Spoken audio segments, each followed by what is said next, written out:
What's up? We are still here at Paxsouth Live 2016. We are with President, is that correct? President.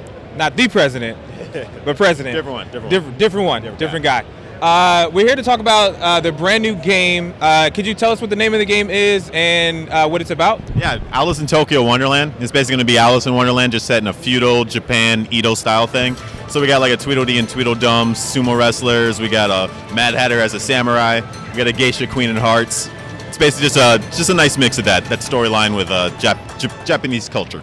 That's very interesting. So what, because it was yourself and someone else who worked on the design of the game, is that correct? Yeah, me and Dave work on this game. It's just us two. It's our first game ever. We didn't even know what a normal map was when we started. So, I mean, it's like our college project of learning how to make video games, this one. And it's turning out pretty good for being our first game, to tell you the truth. So what was your influences as far as designing the game? Was it more anime-based or manga-based, or is it something that you guys just kind of bounce off each other as far as influence? I was a comic book artist before this, and this was just a comic book that I did that my brother came up with. He's like, yeah, let's mix Japanese with Alice. He came up with it, said to do a comic book off of it, and I fell in love with video game development instead and just never want to do the comic book again, to tell you the truth. So it's just mostly anime, manga, comic books, all that kind of stuff. So what type of gameplay can we expect out of this platform? Definitely Devil May Cry is a big influence, so definitely Devil May Cry if you like that, Ninja Gaiden, Bayonetta, just most great spectacle hack and slashes. So is there any typical like leveling up boss fight type action? Absolutely. You definitely got a bunch of boss fights, a lot of the characters you'll be familiar with from Alice in Wonderland. And then there's definitely leveling up. Cheshire has their own store, you can trade in your yin or a bunch of other lucky cats, all that kind of stuff for it.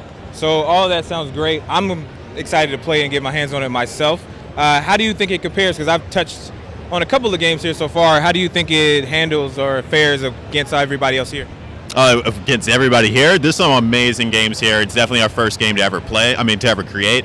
So I can't say exactly how it compares to everyone else. For us, it was mostly about going 3D and not 2D pixel style like you see a lot with indie games. But that's mostly the engine. Unreal Engine's definitely the place to be, where you can create a lot of things from your head and get it out there. Sounds good. Is there any advice to any other developers or possible game makers out there that's looking to do what you guys did? Go for it and definitely use Unreal Engine. Sounds awesome. I'm going to get ready to jump on this, guys, so we'll have some great footage coming up for it shortly. Fix, immerse in verbal bliss. You nerds ain't heard this. Bounce for the Mario, bounce for the Metroid, bounce for the retro gamers, and we make noise. Bounce for the Contra, bounce for